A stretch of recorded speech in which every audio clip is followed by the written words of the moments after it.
Fleabag, the rabbi from another planet. Please like, share, and subscribe, and ring the little bell so you're notified when new videos drop.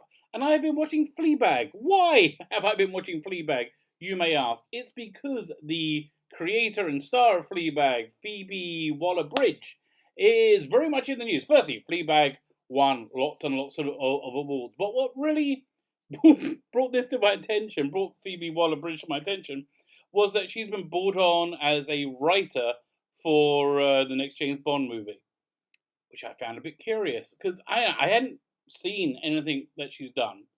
She strikes me as being the not super lesbian, the super feminist. Is there a difference? Yeah, she strikes me as being the super third wave feminist, which I think was kind of unfair of me to just go along with that with that impression.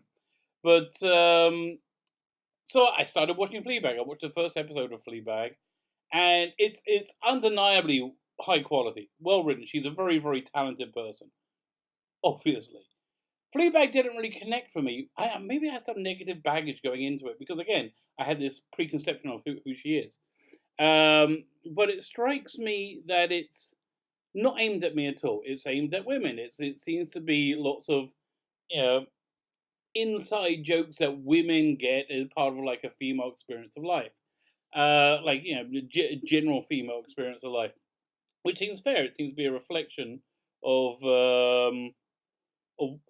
Waller-Bridge, and she's a woman. She's a female. But again, for me, it just didn't land with me, because I don't think I'm the audience. I'm not a woman. I again think it was fine, good quality. It didn't affect. I'm going to even watch a second episode. I got through the first episode. I'm even going to watch the second episode. I find it kind of curious, but it's not really grabbing me. It's not like, oh, I've got to see this.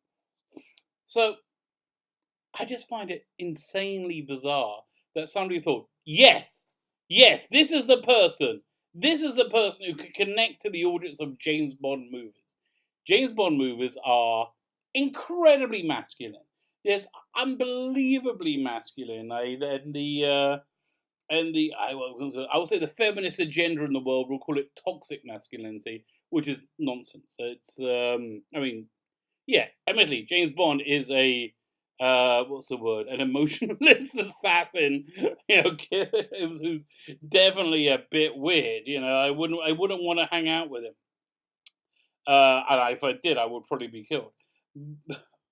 But I just don't understand how this writer who's connected with a female audience, and is the writer for James Bond movies. I'm really not somebody who likes to prejudge anything, but I just can't see how this James Bond movie, No Time to Die, is going to be anything other than a massive disaster. But I could be wrong. I fully expected the last James Bond movie, Spectre, to be fantastic. And it was dull. I haven't been able to rewatch it all the way through. It was dull, kind of silly, and then devolved into the plot of Austin Powers 3 for some weird reason. I don't know. And Daniel Craig seems bored as hell with the role, and I think the end of Spectre would have been a good way to see out that series. But then I read Danny Boyle's, who was the original director for this Bond movie. His idea was to kill Bond at the end of this movie, and I think that's a kind of a crazy idea, but I think it would have worked, because I think the movie-going audience understand that James Bond reboots, James Bond restarts, and you can just restart it again. By the way, my choice for next James Bond is Tom Hiddleston, who A, would like to do it. The guy plays Loki. A, he would like to do it. B, he's a fantastic actor. I think he can bring something I think he can bring a new dimension, a bit of suaveness back to the role, which Daniel Craig is much more brutal. A good rehearsal for that would have been that King Kong movie, Skull Island, who even had Brie Larson in it, but she I didn't even remember her being in it. I didn't find her too objectionable. Probably if I watch it again, I'll be like, bleh. Anyway, so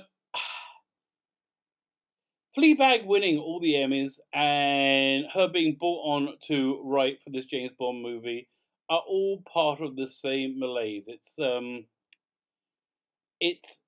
Hollywood executives feel bad that they've been caught systematically abusing people. I was going to say women, but I'm sure they abuse men as well.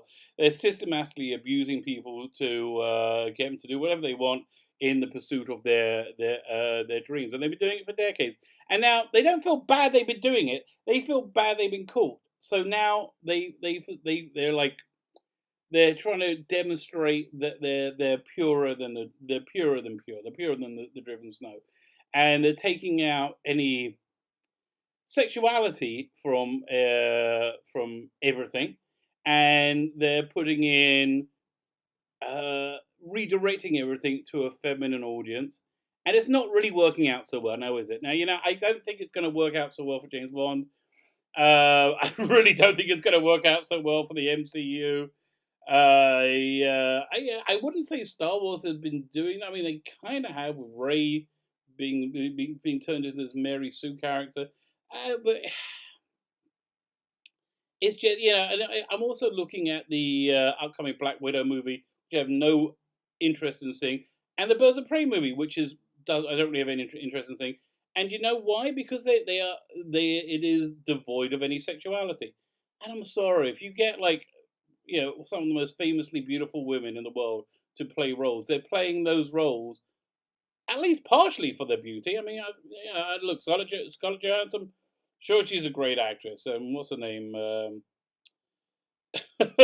one from the Wall Street and Harley Quinn. Who cares? Who cares what her name is? Essentially, you got your position of extreme privilege because you were extremely and unusually beautiful, and you're able to act, which is a skill. Okay, but once you take the sexuality out of it, like I totally believe the Black Widow movie will be Scarlett Johansson they'll do everything to avoid sexualizing her humanly possible. And they also said the same thing with Birds of Prey. They want to make it not so much for the male gaze.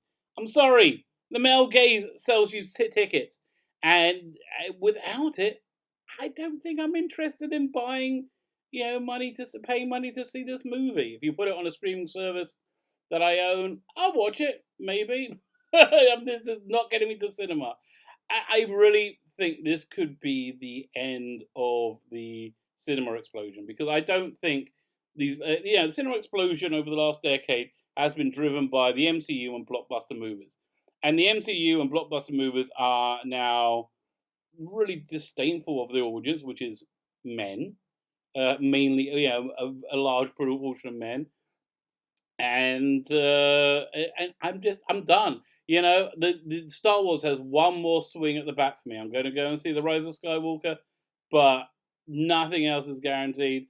Not going to see any of the new MCU movies unless they really interest me. But I doubt they're going to.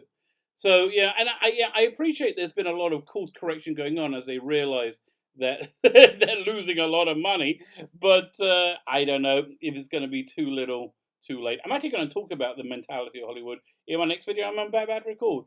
So again, I've been watching Fleabag and to try and get into the mind of Phoebe Waller-Bridge to see who she is, because she's writing the next James Bond movie, and she's a very talented writer and actress. She is. She's very talented, but so far I've just seen her connect to a female audience. The only thing I've seen her in up to now was the Solo movie, the Han Solo movie, in which she played a droid and she didn't know what a droid was.